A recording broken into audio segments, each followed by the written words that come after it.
Thinking Out Loud with Dave Palmer. Here on Morning Joy, where truth matters.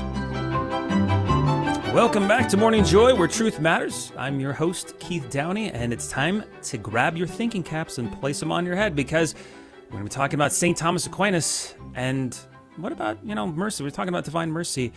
What about our response to those with mercy as well? We're going to talk all about that with Dave Palmer on Thinking Out Loud. Good morning, Dave. Good morning, Keith. Good to be with you this morning. And boy, I tell you, I've been doing a deep dive on this topic of mercy. Tim emailed me yesterday and said, let's talk about mercy and St. Thomas Aquinas. And I was like, yeah, let's do it.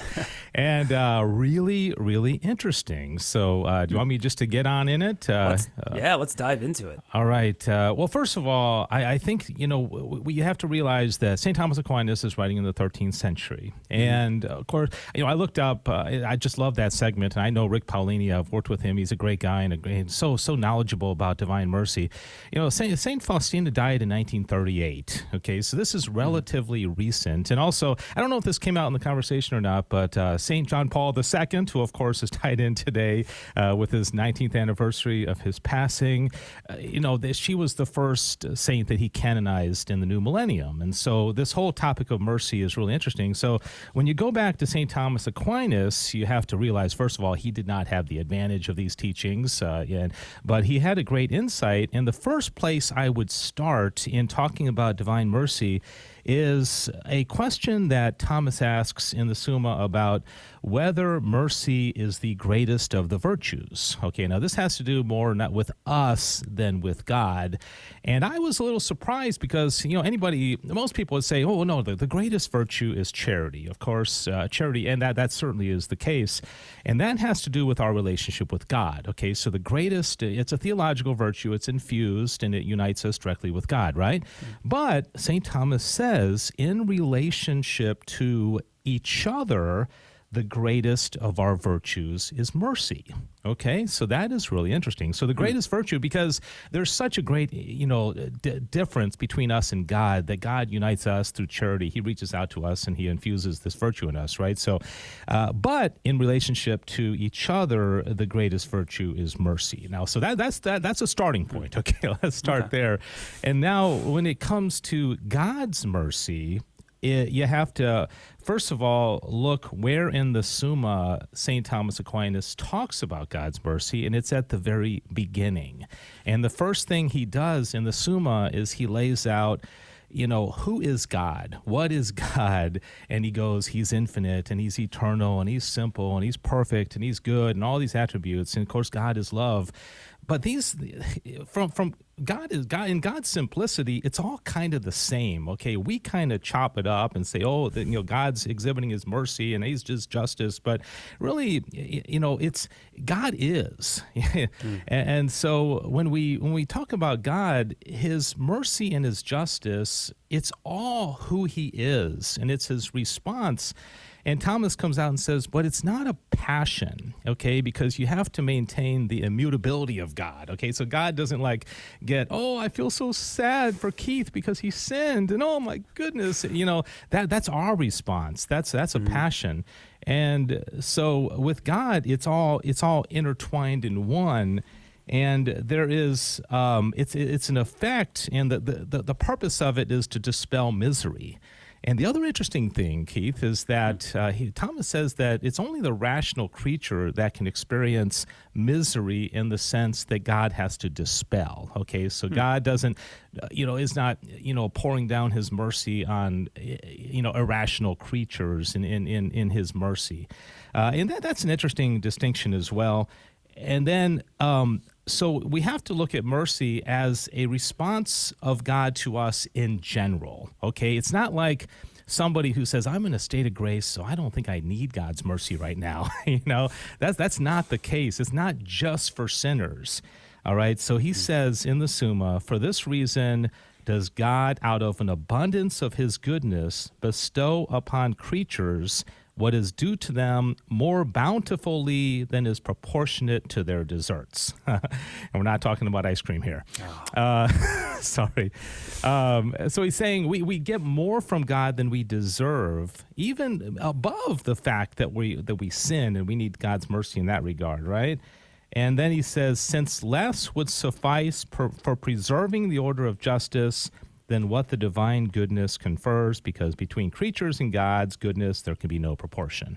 All right, so God's mercy comes long before we sin, okay? And it's intertwined with his justice. In fact, he says God's justice presupposes his mercy. So it's almost like in the order of the ways that we think about it, the mercy would kind of come first, if I can say that. So anyways, a lot there. But anyways, I appreciate this opportunity to kind of dig into it. But those are some initial thoughts. Okay. So that was a lot. That was great. That was great, though. I mean, because I learned a lot in that in just a few moments there. And I'm sure listeners had the same experience. So we mentioned that that's how God gives us mercy. But what about mercy towards others? Did he say anything about that? Yeah, and that's the thing. Okay, like I said at the beginning, is that this is the greatest virtue that we can have in accordance with our relationship with each other. So I think maybe the takeaway this week as we approach Divine Mercy Sunday and we focus on God's mercy, and of course that is, we don't deserve it. God pours out his mercy upon us, but perhaps we can say, you know what? By my being merciful to other people, by forgiving faults, forgiving the guy who pulls out in front of me in traffic, or, just having some mercy and understanding for my children who are disobeying, or my annoying, neighbor, or what have you, is that we are basically reflecting God's mercy to the world, and so we can be a cooperator in that mercy that God pours out upon us in a superabundance. But as far as people experiencing God's mercy, maybe it's up to us to show that mercy so that people can have a more tangible kind of representation of divine mercy through how we act towards them. So that's it. That's how I take away, seeing the fact that the mercy is the greatest virtue that we can exhibit. Why not do it in a superabundance towards those who, kind of demand our mercy this week? Yeah. Wow. Now you obviously are helping teach the youth. Have you seen what has been your experience and their thoughts on Divine Mercy and Divine Mercy Sunday? I think, we all, I think what we've received from Saint Faustina, and of course Jesus's message to him, and also Saint John Paul II and other popes since him, is a greater understanding that, like Rick said in his segment, that there really is no sin that is not forgivable as long as we come to Jesus with a penitent heart. And so I think perhaps Jesus's visit to Saint Faustina was a response to some despair, because the 20th century was a rough century, and there had already been one world war and another one raging or about to start when he visited her, and just so much martyrdom and just so much badness in the world. And I think God is saying, I think I need to stress this aspect of my mercy to the world. I need them to understand, and I think perhaps young people, especially today, so that they don't fall into despair and think that the sin that they committed is so egregious and so awful that God would never forgive them. They need to understand what they can learn from the Summa is that not only is God mercy, that God has mercy on them, God is mercy. Mm-hmm. And God's mercy and his justice and his love and his simplicity, it's all intertwined in who God is. And so that's the takeaway. And I think that's what we can learn, is that we're not going to do anything that is beyond the scope of God's mercy. Yeah. And I just, when people ask me why are you Catholic? And obviously the Eucharist is my go-to number one, but also I'm thinking now it's also a second is his mercy, because I can do the worst things in the world, but God will still love me as long, I'm repenting and I want to give back and get back in good graces with him. So Eucharist and mercy are my go-to now. Now, correct me if I'm wrong, Dave, but the Divine Mercy, that's a personal revelation, correct? Yeah. This would be a private revelation. Private. That, of course, that the Church has, of course, canonized Saint Faustina, and John Paul II was very, very supportive of the message, so much so that he made her the first saint of the millennium. But it still remains a private revelation. Because it went straight from Jesus to one individual person. Got it. Okay. Yeah, there's two different ones, right? There's public and then private. Yeah, and I think, and again, I'm no expert on this, but I think that public revelation ended with the death of the last apostle. So anything after that would be considered, private revelation, and public revelation ended with the last apostle's death. And so I would just stress, Keith, I just found this line in the Summa: the work of divine justice always presupposes the work of mercy and is founded thereupon. Because we think of God as being just and smiting the sinner. But according to what St. Thomas is saying here, his justice presupposes mercy. So in the kind of, if you want to, and again, there's no order in God's attributes, but if you want to kind of put an order to it, the mercy comes first, which I think is a great thing to reflect on when just thinking about the love that God has for us. Definitely, amen. Does and maybe not, I don't know if he mentions it in the Summa, but does he talk about private and public revelations at all? Well, no, not really. But, St. Thomas, of course, finished writing the Summa because of a private revelation he had, and I will never forgive him for that. He was seen levitating, and God said, Jesus said to him, you have written well of me, St. Thomas, what would you like? And he said, nothing but thee, my Lord. So that would have been a private revelation that was overheard by somebody. So he was the recipient of private revelation. But as far as I know, he doesn't mention, and I'm willing to be corrected on that, but I don't know that he says anything in the Summa about the distinction between public and private revelation. Got it. Wow. Thank you so much, Dave. It's always a pleasure.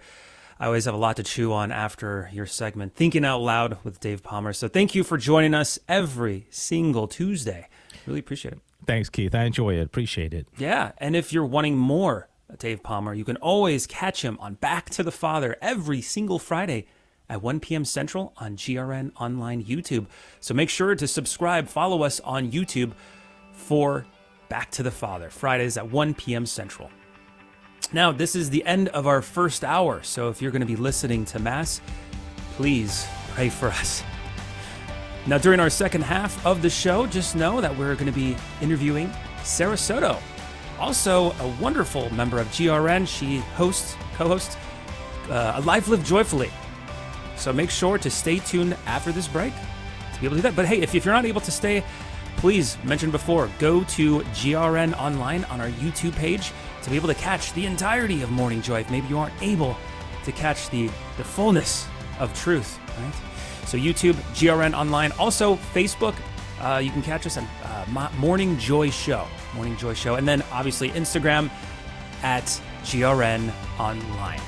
But hey, we'll catch you after this break. God bless. Have a good, joyful day.